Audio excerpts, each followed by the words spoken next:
5 जून 2024 को अमेरिका के नासा से 2 अंतरिक्ष यात्री भारतीय मूल की सुनीता विलियम्स और अमेरिकी मूल के Butch Wilmore Boeing Starliner space craft से ISS यानी इंटरनेशनल स्पेस स्टेशन के लिए रवाना होते हैं। इनकी यात्रा महज 8 दिनों का होता है और 8 दिनों के अंदर बोइंग स्टारलाइनर स्पेस क्राफ्ट जो होता है उसे सफलतापूर्वक स्पेस में पहुंचाना होता है। वहाँ इंटरनेशनल स्पेस में 8 दिनों तक रुककर रिसर्च करना होता है और पुनः 13 जून 2024 को इन्हें धरती पर वापस लौटना होता है।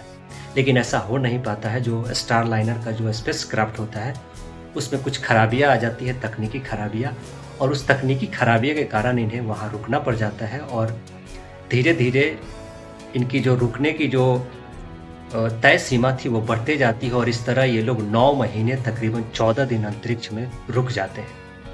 और कई प्रयासों के बाद कई तरह के प्रयास किए जाते हैं इन्हें धरती पे वापस बुलाने का और अंततः 19 मार्च 2025 को अमेरिका के फ्लोरिडा के तट पे इन्हें सफलतापूर्वक अंतरिक्ष से वापस धरती पे बुला लिया जाता है और दोनों अंतरिक्ष यात्री सुरक्षित लैंडिंग कर जाते हैं। इन्हें पानी में लैंडिंग कराया जाता है ताकि ये लोग सुरक्षित धरती पे उतर पाए। अंतरिक्ष यात्री जहाँ अंतरिक्ष में रुकते हैं वो एक तरह से अंतरिक्ष यात्रियों के लिए घर होता है और इस अंतरिक्ष स्टेशन को यानी ISS इंटरनेशनल स्पेस स्टेशन को दुनिया के 16 देशों ने मिलकर अपने खर्चे पे बनाया है, जिसमें अमेरिका, ब्राज़ील, जापान, कनाडा जैसे देशों का सहयोग है और 11 यूरोपीय देशों के सहयोग से इसे बनाया गया है। और संभवतः दुनिया का सबसे महंगा घर इसे कहा जा सकता है, जहां अंतरिक्ष यात्री रुक सकते हैं, ठहर सकते हैं, खा सकते हैं, रह सकते हैं। तमाम सुविधाएं अंतरिक्ष यात्रियों के लिए स्पेस स्टेशन में दी जाती है। और इसके अलावा अमेरिका के अलावा चाइना का अपना एक स्पेस स्टेशन है और भारत का स्पेस स्टेशन नहीं है। भारत इस पे काम कर रहा है और आने वाले दिनों में यानी 2030 तक भारत अपना स्पेस स्टेशन बना लेगा। लेकिन इनके चाइना और अमेरिका के स्पेस स्टेशन के अपेक्षा भारत का जो स्पेस स्टेशन होगा वो काफ़ी छोटा होगा। जो अमेरिका का स्पेस स्टेशन है वो 420 टन का है, चाइना का जो स्पेस स्टेशन है वो 80 टन का है और भारत का जो स्पेस स्टेशन होगा वो महज 20 टन का होगा। यानी अमेरिका और चाइना के स्पेस स्टेशन से काफ़ी छोटा होगा।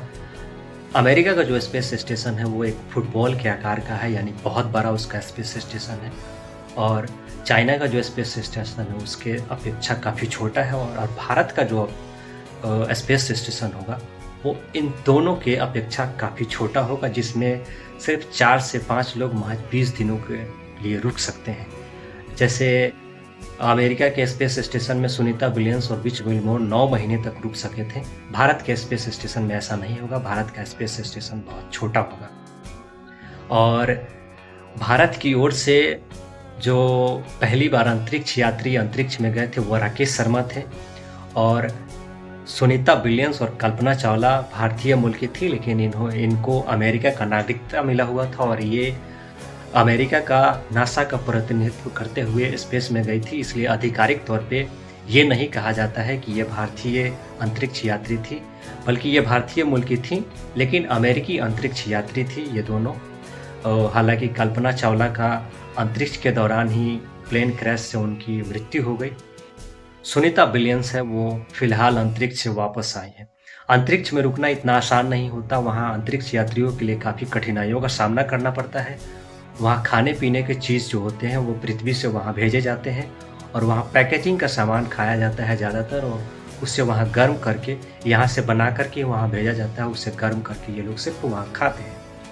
और फिट रहने के लिए स्पेस में तकरीबन 2 घंटे रोज़ जिम करने पड़ते हैं और एक तय रूटीन होता है। और जो अंतरिक्ष यात्री होते हैं उनके पेशाब और पसीना को रिसाइकिल करके उन्हें वहाँ पानी पीना होता है। तो एक तरह से अंतरिक्ष में रहना काफ़ी मुश्किल होता है, काफ़ी संघर्ष का वहाँ जीवन है अंतरिक्ष में। लेकिन रिसर्च के लिए अंतरिक्ष यात्री वहाँ जाते रहते हैं। भारत आने वाले दिनों में अंतरिक्ष के क्षेत्र में काम कर रहा है और आने वाले दिनों में भारत का अपना एक स्पेस स्टेशन होगा। भारत के बढ़ते कदम अंतरिक्ष की ओर जो बढ़ रहे हैं, इसे लेकर के आपकी क्या प्रतिक्रिया है? आप अपनी प्रतिक्रिया हमें कमेंट बॉक्स के जरिए दे सकते हैं।